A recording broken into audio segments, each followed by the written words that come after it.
Dans la première partie de cette conférence, nous avons pu faire un panorama des sources, disons, classiques qu'utilise un généalogiste, mais l'information peut se cacher partout en fait, et j'aimerais que vous puissiez nous donner quelques exemples de ces sources auxquelles on ne pense pas forcément quand on se lance dans une recherche généalogique. Alors, en dehors des sources dont nous venons de parler, nous utilisons aussi des possibilités pour les agents qui aient reçu une décoration. Donc ça c'est valable pour tout le monde. Il y a la première en France, la Légion d'honneur, pour lequel il y a des dossiers à trouver au niveau donc, des archives nationales et du secrétariat de la Légion d'honneur. On a les médailles militaires, les croix de guerre, la médaille des évadés, la médaille interalliée, la médaille... Et tout ça, ça laisse des traces. Il faut donc essayer de retrouver les gens qui ont été ainsi médaillés. On a des décorations coloniales, Wissam Alaoui, le Nicham Kifar, ça c'est pareil, il faut retrouver des sources qui sont toujours très disparates. On a les décorations civiles françaises, telles que le mérite agricole, là on a des sources, les PAMs académiques, les officiers d'instruction publique, les médailles de la prévoyance sociale, la médaille de l'enseignement technique, et j'en passe, et systématiquement là, dans chaque médaille, il y a des sources à retrouver, mais qui sont toujours partielles. Pour ce qui nous intéresse beaucoup au niveau du chemin de fer, c'est les médailles d'honneur, départementales à l'origine, aux ouvriers et employés ayant plus de 30 années consécutives dans le même établissement industriel et commercial. Ce sont des listes qui paraissent généralement, très souvent, le plus souvent, tous les mois ou tous les 2 mois, mais dans lesquels il faut trier. Et vous avez 40, 50, 60 pages parues au journal officiel pour lequel il faut que vous retrouviez la personne qui a été récipiendaire de ces décorations. Cette médaille d'honneur départementale s'est transformée en médaille d'honneur des chemins de fer en 1913 et les premiers éléments ont été distribués après la guerre en 1919. C'est l'origine également de la médaille d'honneur du travail. C'est le même ruban. Et également les médailles d'association des cheminots, puisque le chemin de fer est très souvent des milieux associatifs. Et donc pour remercier les bénévoles, on distribuait des médailles et il en reste des traces. On prend des exemples, je vais vous présenter un exemple, donc ça c'est les... oui. On va vous représenter des exemples, en particulier celle de la Légion d'honneur, où sur cette feuille vous allez voir les fiches matricules et ainsi que le courrier qu'il peut y avoir. Bon, la plupart des légions d'honneur, enfin les dossiers Légion d'honneur sont accessibles, d'autres sont sujets à dérogation. Et puis les légions d'honneur récentes, les dossiers ne sont pas pour le moment accessibles. Voilà une médaille d'honneur du chemin de fer. Elle a été délivrée en général à 30 ans, 31, 32 ans. Ce qui permet de savoir que la personne qui a reçu cette médaille d'honneur, qui l'a reçue en 1933, avait au moins 30 ans de chemin de fer. Donc il faut rechercher une embauche aux alentours de 1900. Il y avait au moins 20 ans quand il est rentré au chemin de fer, grosso modo. Donc il faut rechercher une naissance vers 1880. Ça donne des pistes pour essayer de retrouver les origines de ces... Et retrouver au niveau des familles les diplômes d'honneur qui étaient distribués à ce moment-là. Ces listes sont publiées au journal officiel. À vous de retrouver, département par département, c'est pour ça qu'il est intéressant de savoir la localisation, le nom, le prénom, et puis après le grade. Et avec ça, vous avez quelques informations. Mais ce qui est intéressant, c'est de faire du dépouillement systématique du journal officiel, ce que nous faisons, nous, déjà, depuis fort longtemps. Et ce qui donne une base, chez nous, au service général des cheminots, des distinctions dans lesquelles on retrouve des noms et on complète en croisant nos informations avec d'autres sources. Je parlais des médailles associatives. Je vous présente là des médailles associatives de La Fraternelle, qui est une très grosse association de secours mutuel, et qui existe toujours, sous une autre forme, mais existe toujours. Vous avez de l'autre côté la médaille donc de remerciements pour les cheminots catholiques. Hein, on appelait aussi cette médaille la médaille des jaunes, parce que les gens qui faisaient partie donc, de cette association étaient systématiquement contre les grèves, d'où le surnom la médaille des jaunes. Et puis vous avez une médaille particulière, c'est celle en Alsace-Lorraine des 25 ans, et que les agents portaient sur leur poche de gauche sur l'uniforme. Alors vous voyez, c'est très, très prussien comme médaille. Il y a une source un peu plus classique à laquelle on ne pense pas forcément pour la généalogie, c'est la presse. Et il y a de quoi faire, il y a la presse locale, la presse régionale, nationale, spécialisée.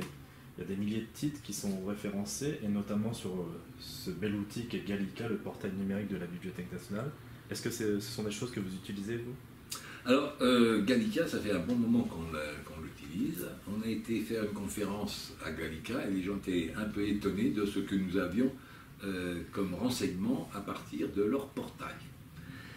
En nous disant, je vois pas ce qu'on va vous apprendre parce que vous vous débrouillez drôlement bien donc, dans la navigation de cet outil. Effectivement, donc le premier usage, nous, c'est le journal officiel. Et puis après, là, c'est tous les journaux locaux. Et donc là, vous allez avoir une suite de journaux dans lesquels nous avons pioché des informations très diverses depuis avant 14 ou même jusqu'en 1945. Des sources les plus diverses, alors je prends des accidents, mais on peut avoir des mariages, on peut avoir des remises de médailles, et aussi des nominations. La nomination des chefs de gare dans un petit pays passe systématiquement dans le journal local. La nomination du chef de district ou chef de section, etc., est aussi susceptible d'être mise en exergue donc, dans ces journaux.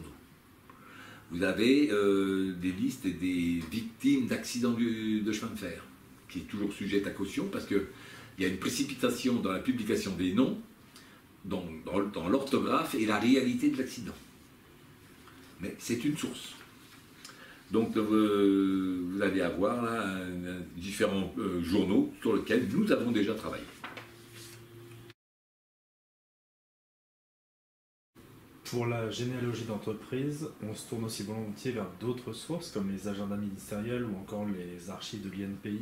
Pourriez nous en dire quelques mots? Oui. Tout organisme ministériel édite ses agendas. Le tout, c'est de les retrouver, car l'agenda de l'année N met à la poubelle systématiquement l'agenda de l'année N-1. Donc nous sommes toujours à la recherche de ces documents qui se passent. Je suis hors champ, mais c'est bon. De ce format-là, qui est un annuaire d'adresse du ministère. Donc là, j'ai pris l'adresse qui m'intéresse, les travaux publics, vous en doutez, et dans lequel j'ouvre une page et je suis sur Union des voies ferrées d'intérêt local et des transports publics automobiles de France, Comité des tramways, Comité des chemins de fer, chemin de fer de l'Est, chemin, etc., avec des informations concernant ces compagnies. Alors là, vous trouvez uniquement que les cadres dirigeants et les cadres régionaux. Mais c'est les sources. C'est les sources. Il existe également un annuaire qu'on appelle le Marshall. Ça se fait sur un document qui a à peu près les tailles d'un petit Robert et qui est édité tous les ans. Et là, c'est pareil. Systématiquement, quand il y en avait un qui était édité, l'autre il passait à la poubelle. Et que trouve-t-on dans ce Marshall? Alors, bien des choses. C'est une source pour les chemins de fer. C'est-à-dire que vous avez d'abord l'organisation économique. Vous avez l'organisation administrative. Et après, vous avez l'organisation nominative des principaux cadres de la compagnie. Aussi bien du service de l'exploitation, du service matériel et traction, du service voies et bâtiments, que des services centraux. Ça, pour non seulement les grandes compagnies, mais de toutes les petites compagnies secondaires qu'il y avait en France à cette époque-là, et des compagnies de tramway. Vous avez également des informations concernant les compagnies de chemin de fer inféodées à la France dans le monde entier. En particulier les chemins de fer dont on a parlé tout à l'heure, les chemins de fer d'outre-mer. Donc c'est une source intéressante d'informations économique, politique et nominative aussi. Mais là aussi, c'est pas indexé nominativement. Donc il faut savoir ce que vous allez rechercher pour trouver quelqu'un. Lui, ça c'est pas à faire. Je me suis trompé. Et bien passons à l'INPI, l'Institut national de la propriété industrielle, qui était avant rue de Saint-Pétersbourg, à Paris. C'était très agréable, moi j'aimais bien y aller parce que c'était dans une église, on avait les registres à disposition. Ces registres ont été transférés à Courbevoie, dans un nouveau bâtiment dit à énergie positive. Et il reprend, en fin de compte, les dépôts des brevets. Il faut rechercher tous les brevets qui sont, pour nous, en relation avec le chemin de fer. Donc c'était intéressant de dresser un peu la liste des agents qui, avec leur compagnie, déposaient les brevets, ou qui déposaient les brevets en solo. Comme son nom l'indique, le cercle généalogique des cheminots s'intéresse particulièrement au chemin de fer. Nous avons parlé tout à l'heure des archives de la SNCF, mais il ne faut pas oublier qu'avant la SNCF, il y avait déjà des chemins de fer en France, avec des compagnies dont le nom est devenu un peu mythique, le PLM, le PO, et d'autres compagnies. Et elles avaient des archives, certaines ont été conservées. Où peut-on les trouver? Eh bien, on en a parlé donc dans la première partie. Ces archives peuvent être déposées donc aux archives nationales à Paris qui sont montées donc à Roubaix. D'autres ont été déposées ou ont été collationnées par les archives, les ANOM à Aix-en-Provence, et d'autres sont restées au sein de la maison. Certaines sont restées donc dans des archives particulières des compagnies, et d'autres qui ont été archivées, je dirais, un petit peu partout. Donc dans des greniers, dans des caves, dans des souterrains, dans des chambres à mines d'ouvrages d'art, dans des culots de châteaux d'eau, etc. On en trouve un peu partout, et régulièrement, lorsqu'on fait des travaux, vu l'immense patrimoine que nous avons, on trouve toujours des choses. Récemment, on a trouvé lors de la construction de la nouvelle gare du Nord des documents qui étaient dans des caisses, et c'était les fichiers des gares barrières de la compagnie du Nord. Donc on leur avait pris une copie et ils ont été remises aux archives de la SNCF. Et si on s'intéresse particulièrement au PLM, que trouve-t-on comme archive du PLM? Qu'a-t-on conservé? Toujours des dossiers épaves, donc il y a eu le dossier économique, hein, mais donc nous ce qui nous intéresse c'est les dossiers du personnel. Comment rechercher donc des éléments? Eh bien, ces compagnies avaient déjà pris l'habitude d'avoir des journaux d'entreprise. Et donc dans ces journaux d'entreprise, ils publiaient les nominations, ils publiaient les décorations, ils mettaient... Et voilà un exemple, le bulletin PLM, et il était édité tous les mois avec des informations concernant la vie des familles, etc. Mais surtout, nous, ce qui nous intéresse, c'est les pages roses qui sont à l'intérieur. Ça, c'est le bulletin PLM, il y a 2 séries, et c'est le plus... Il faut vous dire que la PLM était la plus grosse entreprise française de l'époque.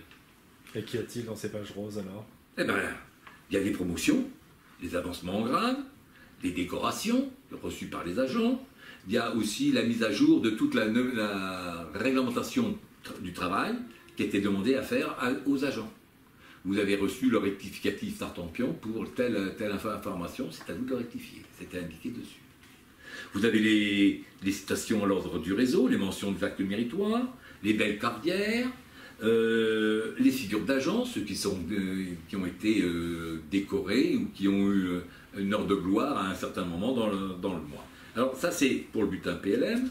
On a le même genre de document avec le PO qui est arrivé un peu plus tard, le PO, le Paris-Orléans, qui a fait également un journal qui s'appelait le PO illustré. Lorsque économiquement on a relié le PO avec le Midi, le document c'est devenu le PO Midi illustré, dans lequel on a également les promotions, ceux qui sont à l'honneur, au péril de leur vie, le livre d'or du PO, etc., différents articles qui apparaissent régulièrement. Pour ce qui concerne le PO illustré et le PO illustré, nous avons fait l'indexation nominative entièrement, ce qui n'est pas le cas encore du PLM. Le PLM, ça fait quand même 15 ans qu'on est dessus, mais il y a plus de 70 numéros, et on doit en être au 40 ou 45e. C'est très long à faire, et c'est fastidieux, pour que nous comprenions. Et voilà. Le chemin de fer de l'État, voyant qu'il y avait une bonne communication par le PLM et le PO, ont édité, eux aussi, une revue, Notre réseau l'État. Beaucoup plus maigre comme information, toujours des promotions, toujours ceux qui sont à l'honneur, mais bien moins riche en informations concernant le personnel. Mais il faut le faire avec les documents qui nous sont dans les mains. Vous avez également une revue qui avait été éditée par les apprentis donc du Paris-Orléans et du PO Midi. Vous avez également une revue qui est la revue générale des chemins de fer, qui est une revue très technique, mais dans laquelle on trouve régulièrement des nécrologies des dirigeants de l'époque. Ça a été valable en gros jusqu'à 1938, la création de la SNCF. Donc notre réseau l'État, l'Alsace-Lorraine, l'AL, puisqu'il y a un document aussi pour les Alsaciens lorrains, le PO Midi et le PLM ont arrêté leur édition et on a regroupé les gens de la communication sous le terme de notre métier. Donc ça c'est la revue de communication de la SNCF. Notre métier est publié jusque dans les années 40, où elle a été interdite de publication comme revue anti-allemande après la publication d'un article sur les déportés du travail en 1914 à Lille.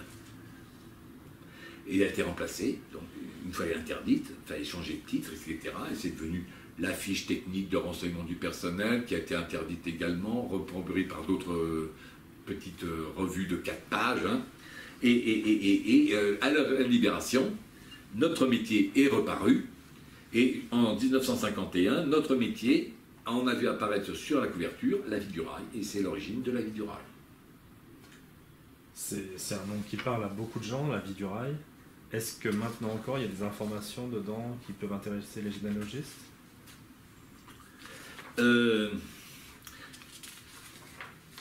Recentrons-nous sur nos métiers, c'est ce qui nous a été dit donc dans les services, et la vie du rail a été vendue à un groupe de presse, lequel groupe de presse l'a revendu à un autre groupe de presse.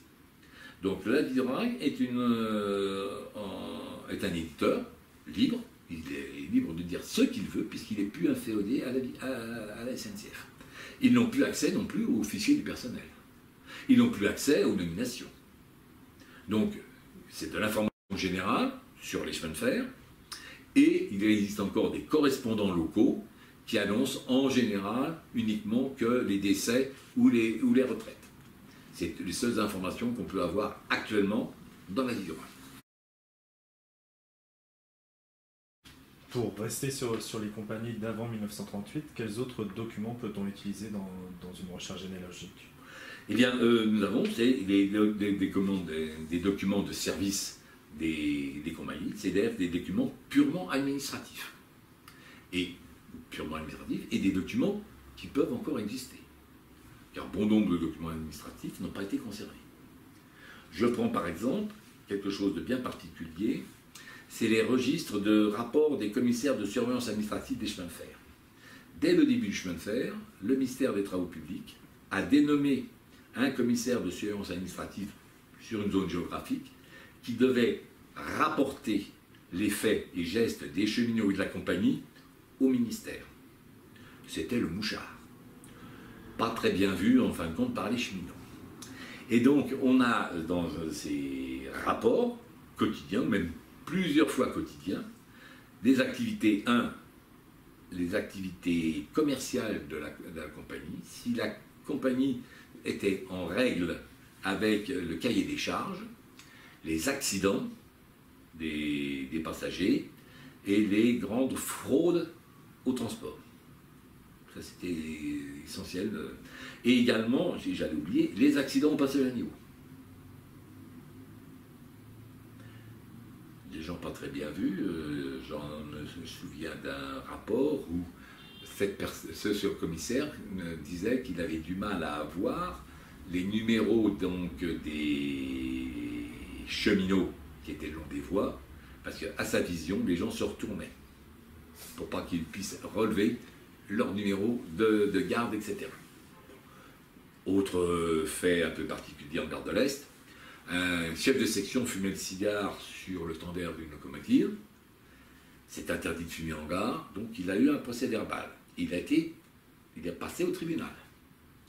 Quelques temps plus tard, ce chef de section a dû refaire le bureau du commissaire de surveillance administrative. Il lui a mis un parquet en sapin. Et bien, le commissaire de surveillance administrative a fait un rapport avec une lettre de protestation au ministre parce qu'il devait avoir un parquet en chêne et non pas en sapin. Comme quoi, ça marchait bien entre les services déjà à cette époque-là. Bon, il y a les annuaires du personnel des anciennes compagnies qui étaient publiés. Ça, c'est pareil, ça passait à la poubelle. Il y avait les tableaux du personnel et services. Il y avait les tableaux d'aptitude du personnel pour les noter. Et là, c'est pareil. Ce n'est pas, c'est nominatif, mais c'est classé par ordre de rentrée dans la compagnie, la date de naissance et la dernière promotion. Et par grade. Si vous ne connaissez pas la grade, si vous ne connaissez pas la date d'entrée, etc., vous allez passer un temps infini à tourner des pages, tourner des pages, tourner des pages. Allez, on estime que le chemin de fer de l'État, il y avait 250 000 cheminots. Ça fait de jolis petits dictionnaires à compulser. C'est sûr, il est dedans, mais où? Autre chose également très intéressante, c'est le relevé des actes méritoires et des actes de probité et de vigilance. Ça, c'est un acte politique des compagnies pour démontrer que les cheminots n'avaient pas que les mains qui collent, c'est-à-dire que des voleurs. Et c'est tous les mois, on publiait, par compagnie, c'est à peu près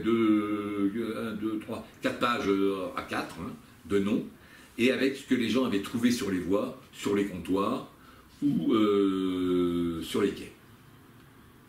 Mais ça allait du collier en diamant au portefeuille avec des nombres considérables d'actions, comme sur la pièce de 50 centimes. Et également les annuaires qui étaient publiés par les anciens réseaux. Donc vous allez avoir un certain nombre de documents qui vont être présentés. Le plus vieux qu'on puisse avoir dans les annuaires des personnels, c'est un document de 1877 concernant le service de la construction du PLM. Il se trouve que cet annuaire, on en a 17 exemplaires, répartis donc depuis 1877 à 1914. C'est-à-dire que pour le service de la construction du PLM, on est assez bien outillé pour voir l'évolution donc du personnel au sein de ce service. Mais ce n'est pas le cas de tous les autres services. On a des annuaires donc personnels commissionnés, donc essentiellement toujours, c'est comme curieux, plus particulièrement des services du voie et bâtiment, qui se départit totalement sur les autres services, mais qui ont laissé des traces. Voici le relevé des actes méritoires, donc destiné à quelqu'un qui a été remercié, un dénommé Émile Nittard. Il se trouve dans les pages donc, de ce document. Et donc ça, c'était remis par le chef direct de la personne pour lui dire merci d'avoir eu cet acte de probité ou de sauvetage, etc. Puisqu'il y a des actes très très différents les uns des autres.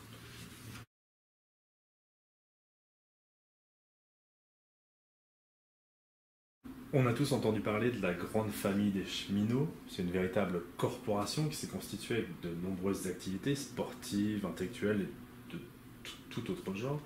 Et tout cela a laissé des traces, notamment à travers des annuaires, des associations et sans doute des archives, j'imagine.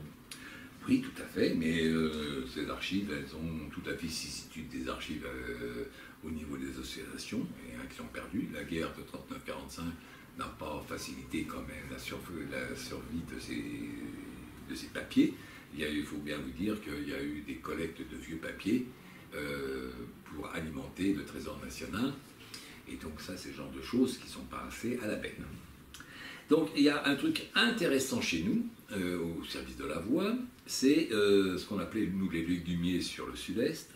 C'était un document qui a été édité par l'Union des agents classés donc, et de l'Association des chefs du district du service de la voie du PLM, qui tous les ans publiait les noms, prénoms, mois de naissance, année de naissance, année d'embauche et l'adresse administrative de l'agent.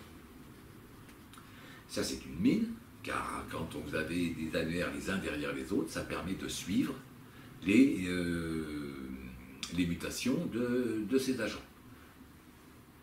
Le problème, c'est qu'il faut quand même que ça soit indexé, et là encore, repris nominativement dans les bases de données pour pouvoir permettre un travail régulier de mémorisation. Cette association a fait modèle sur, pareil, pour toujours des chefs de district et des agents des bâtiments, pour le chemin de fer de l'État. On en a quelques exemplaires, mais eux n'avaient pas de légumiers, ils avaient un document qui publiait tous les mois. Intéressant parce que c'était en même temps, ils publiaient tous les ans les montants des salaires et des primes et des gratifications de l'année. Ce qui nous donne un petit peu une évolution économique de ces agents.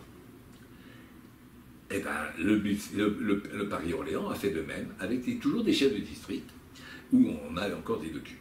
Alors il aurait existé une association des chefs de gare et des chefs de dépôt sur le PLM et sur le PO, mais nous n'avons aucun document les concernant. Nous savons que ça existe, mais nous n'avons aucune trace de ces activités.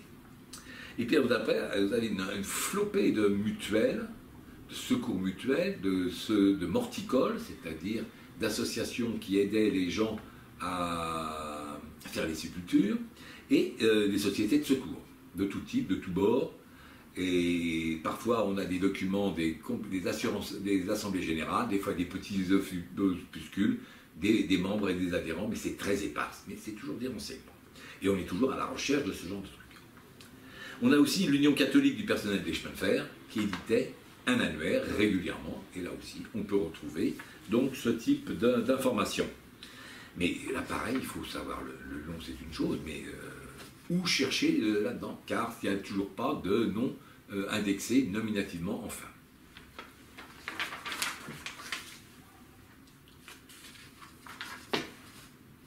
Ben voilà, 3 annuaires de 34, de 50 et de 55 d'une association, ce que je vous appelais le légumier tout à l'heure, et qui, sous des formes différentes, ont perduré, et encore perduré jusque dans les années 2000.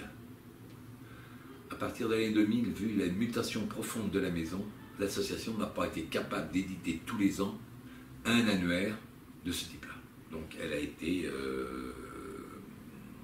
close, parce que c'était impossible à réaliser à notre niveau.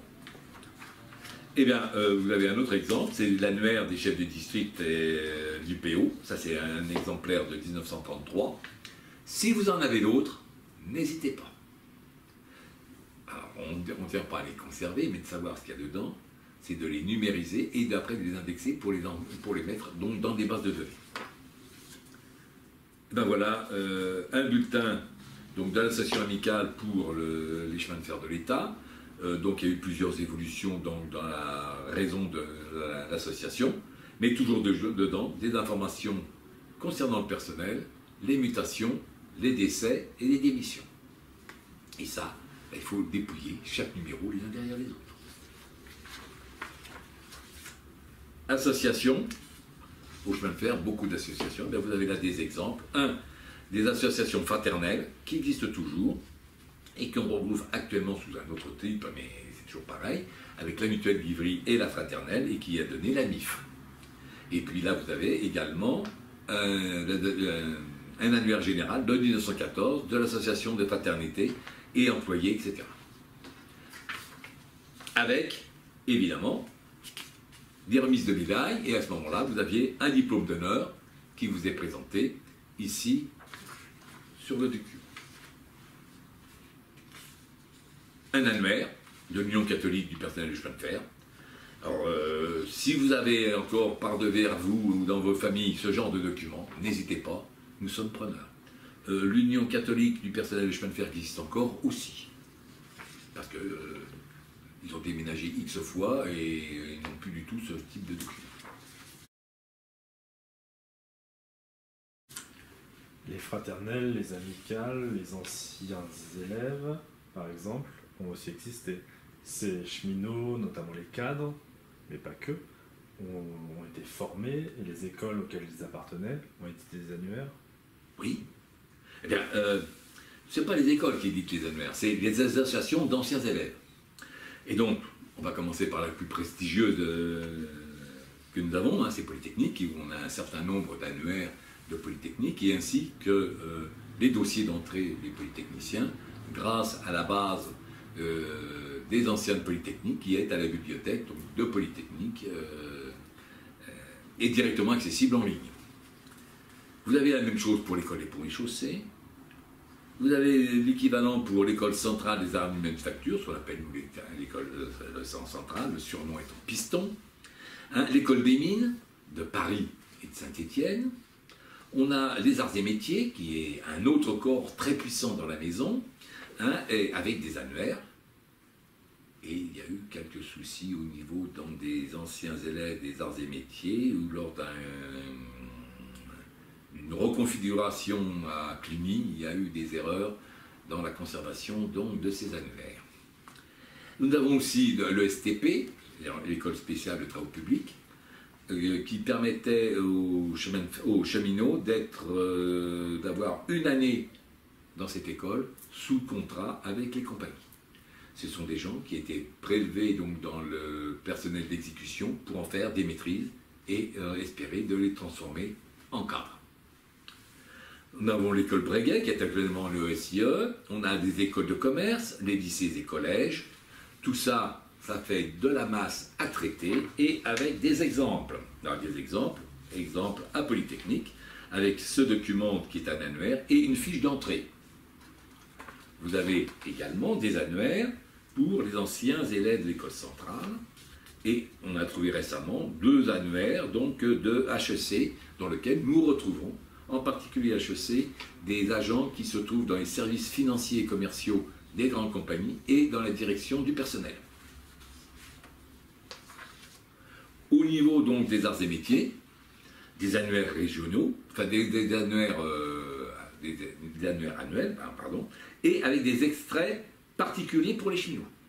Donc là vous avez un exemple donc, de l'annuaire 1935 des Gazards des chemins de fer. Donc ça, ces documents sont régulièrement exploités pour faire une base particulière pour l'ENSAM. Je vous parlais de l'ETP et le STP, ben là c'est pareil. Eh bien, on avait des sections particulières au niveau de l'ETP en formation pour former les futurs cadres des chemins de fer. Et donc là, pareil, des informations qu'il faut traiter. Nous avons la Société des ingénieurs civils, pareil, ou dans lequel vous pouvez extraire donc, des cadres des chemins de fer. École Breguet, et alors là, Louis Blanche de Grenoble, très important, parce que cette école qui est l'électrotechnique de Grenoble a fourni l'ensemble des cadres et maîtrises pour la construction des barrages en Pyrénées pour les compagnies du Midi, du transport de l'électricité et pour l'électrification donc de la ligne du Midi et ainsi que de la Savoie. Également, on les retrouve dans les usines de Tarbes pour la construction des machines électriques. Ils ne sont pas tout seuls, ils sont dedans. Il y a également quelques représentants d'une école de Toulouse et de l'université de Nancy. C'est les 3 écoles qui ont fourni les cadres pour faire l'électrification du chemin de fer. Qui dit grande école dit préparation.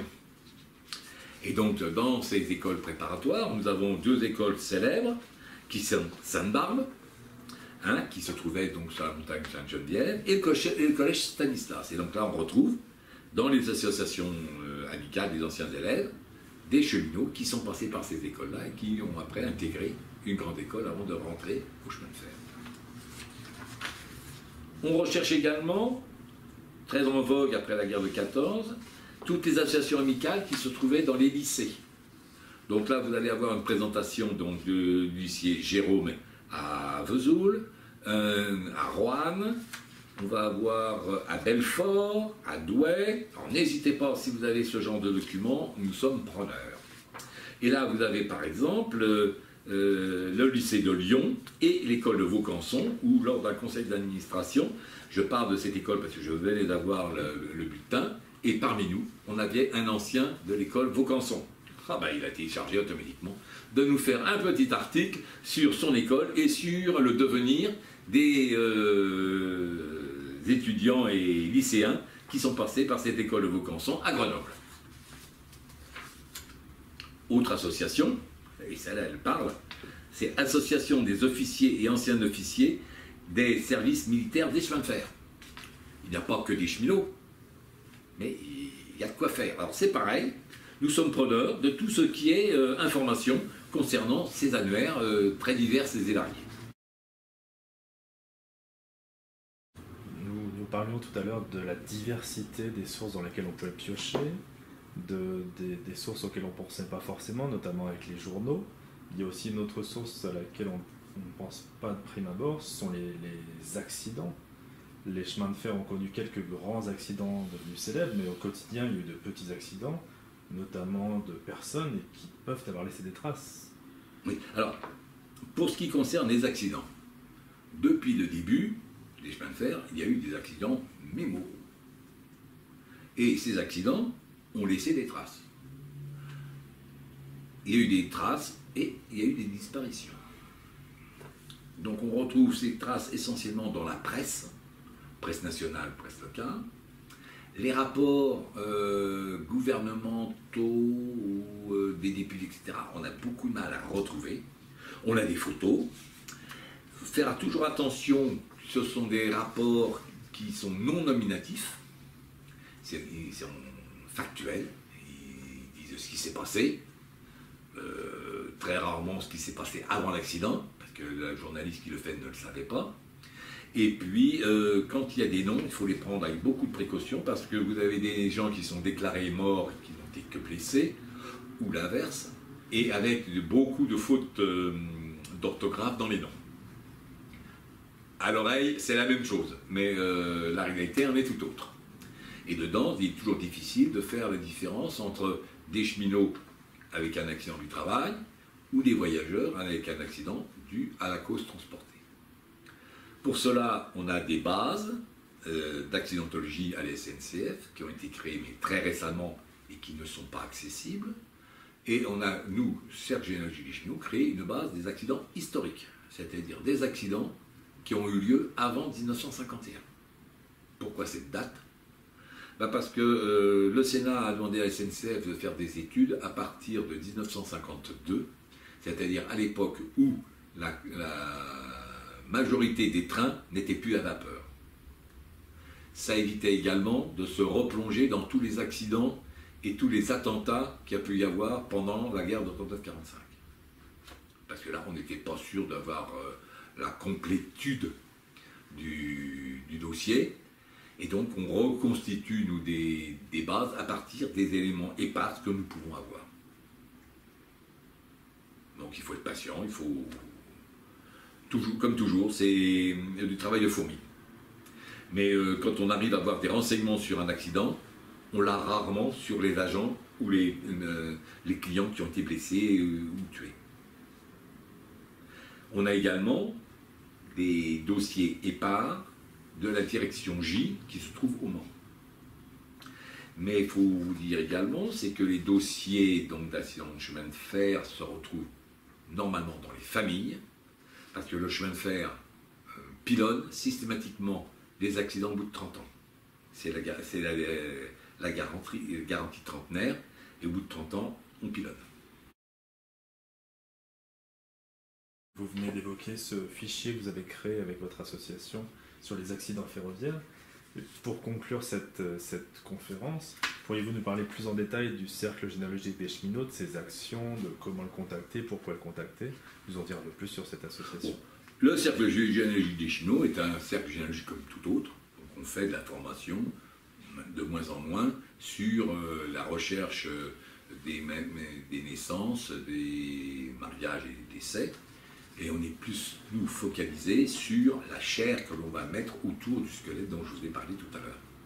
Et donc le problème, c'est d'avoir le maximum d'informations sur la vie des cheminots. Qu'est-ce qu'ils ont laissé comme traces administratives dans tous les domaines. Donc pour cela, on a constitué un fichier, le fichier des anciennes compagnies. C'est un fichier actuellement qui est fort de plus de 600 000 fiches de lecture. Ces fiches sont partielles, il faut systématiquement les regrouper. Nous n'avons pas de dossier constitué pour un nom donné. Je prends l'exemple des dossiers, des fiches Jean Dupont ou Jean Bernard, puisque Bernard est encore plus courant que Dupont. Il y en a plusieurs, mais est-ce que c'est le même? Avant de dire que sur les 30 fiches qui correspondent à un Jean Bernard, quels sont ceux, il faut quand même se réfléchir un petit peu sur là où il a travaillé, son métier, etc. Et les périodes. Donc je ne peux pas, moi, assurer que le Jean Bernard que j'ai à Nancy soit le même que le Jean Bernard que j'ai à Saint-Nicolas de Nancy. Il y a forte chance, mais à Nantes, c'est pas le même. Il y en a un qui est chef de gare et l'autre qui est homme d'équipe. Bon, c'est pas... Donc il faut essayer un petit peu de trousser. On a un fichier sur la mémoire des cheminots, c'est-à-dire tout ce qui est plaque commémorative et tout ce qui est documents administratifs concernant les cheminots morts pour la France, que ce soit de 14-18. On a quelques-uns de 70, 70-71, mais ils sont quand même pas très nombreux. 14-18, j'avais prévu, notre président, que le 11 novembre 2018, je pourrais lui fournir le nombre de cheminots morts pour la guerre 14-18. Eh ben, j'ai ravalé mon billet et nous sommes toujours en train de travailler et on en trouve toujours. Parce que vous avez d'une part les cheminots militaires, des cheminots qui ont été engagés en militaire, en tant que militaire tel que tout le monde peut le concevoir. Puis vous avez les cheminots qui ont été engagés dans les sections de chemin de fer de campagne, c'est-à-dire cette organisation due au 5e génie sur le transport des soldats, l'entretien du matériel ferroviaire militaire, l'entretien des ponts, l'entretien des voies militaires, mais également le dynamitage des ponts, leur reconstruction des ponts, leur redynamitage des ponts qui venaient d'être construits, etc. Il y a des ponts qui ont été dynamités par les mêmes pendant 3 fois. Bon, ils comptent pas. Mais vous avez également sur toute la partie nord-est, et ça c'est moins connu, c'est un ensemble d'agents qui ont été fusillés par les Allemands. Fusillés pour refus d'obéissance. Je prends l'exemple de gardes-barrières, qui ont refusé d'ouvrir les barrières aux armées parce que eux, elles avaient un train qui passait. Refus d'obéissance, fusillé. L'arrivée dans les villages ou dans les villes, on prenait le maire, on prenait le curé, le chef de gare, le chef de poste et le médecin, on les fusillait. C'est-à-dire qu'on décapitait les têtes pensantes de ces villages. Vous avez tous les cheminots qui ont été emmenés en Allemagne, en particulier je pense aux gens de Tergnier, pour... c'était déjà de la déportation. Ils ont été envoyés entre autres à Minden. Minden, c'est un centre ferroviaire de construction chemin de terre, connu par son célèbre bogie, le bogie Minden. Donc, et on voit encore des wagons qui roulent avec ce type de bogie. Donc ça, c'est une chose. Et après, c'est toutes les informations qu'on peut glaner de droite et gauche, en particulier dans la presse locale, en particulier auprès des autorités militaires, en particulier auprès du CICR à Genève. Alors, le CICR à Genève, c'est très bien, mais il faut connaître le nom de la personne, et puis après, naviguer dans leurs fiches. Et ça ne se fait pas aussi facilement que ça. Donc, on a créé ce mémorial 39-45, pour lequel on a peut-être à peu près 45 000 fiches de lecture actuellement. Ça représente quand même un certain volume de travail. On a créé donc cette mission 14-19 à cause des gens du Midi dans la 7e section de chemin de fer de campagne. Et on vient de créer, à la demande de la Fédération française de généalogie, la mission 70-71 pour retrouver non pas les soldats pour nous, mais les civils morts en 70. Ça, on n'en parle pas. Or, un certain nombre de civils, alors là, c'était pas les Prussiens de l'époque, c'était les Uhlans.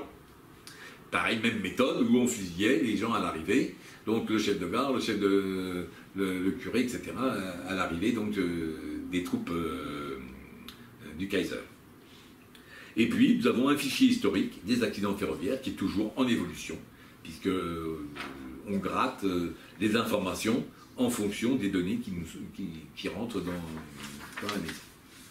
Et vous avez là une fiche de présentation de renseignement qui permet d'établir un relevé et qui est remis après dans une base de données pour être extraite après. Et donc ce fichier général des cheminots correspond à 25 bases administratives différentes, pour lesquelles on a un moteur de recherche qui va chercher les informations. Je vous prends l'exemple, vous allez sur Mémoire des hommes, vous avez la même chose, c'est-à-dire qu'eux non plus n'ont pas réussi à comprimer leur base pour dire c'est le bon. Non, on ne sait pas si c'est le bon. On sait qu'on a repris une information à tel endroit, mais est-ce que c'est le bon ou pas? On a des sépultures, les informations ne sont pas cohérentes avec d'autres choses. Parce que le prénom n'est pas forcément le même, la date de naissance, il y a des erreurs sur la date de naissance ou le lieu de décès, etc. Il y a grande chance que ce soit le même, mais moi je ne peux pas t'assurer. Et donc pour monter ces bases, eh ben, on a fait un grand fichier des plaques commémoratives. J'en ai parlé un peu récemment, donc de 1200 plaques avec des noms dessus et dans lesquelles on essaye systématiquement de mettre des informations derrière. Eh bien ça ne se fait pas tout à fait aussi facilement qu'on peut le penser. Et il y en a qui résistent. Et ce ne sont pas que des résistants. Résistants, on en parle. Eh bien donc avec Thomas Fontaine, on a fait un document, je peux dire assez exceptionnel, le mémorial des cheminots victimes de la répression. C'est un peu plus de 2000 cheminots qui ont été déportés, morts en déportation, ou fusillés, ou exécutés. Avec des termes définition qui permettent d'établir ce document. Et puis je vois que parmi nous, on avait dans notre comité une personne, Laurent Thierry, qui a fait la même chose, lui, pour les déportés donc, de France à Mittelbau-Dora, avec une part de nos activités, de nos sources SNCF que nous avons au Mans et au service du cercle généalogique des cheminots.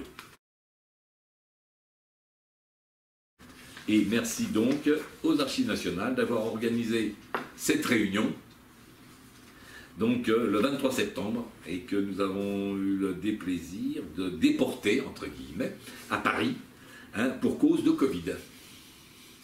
Eh bien, merci pour cette intervention.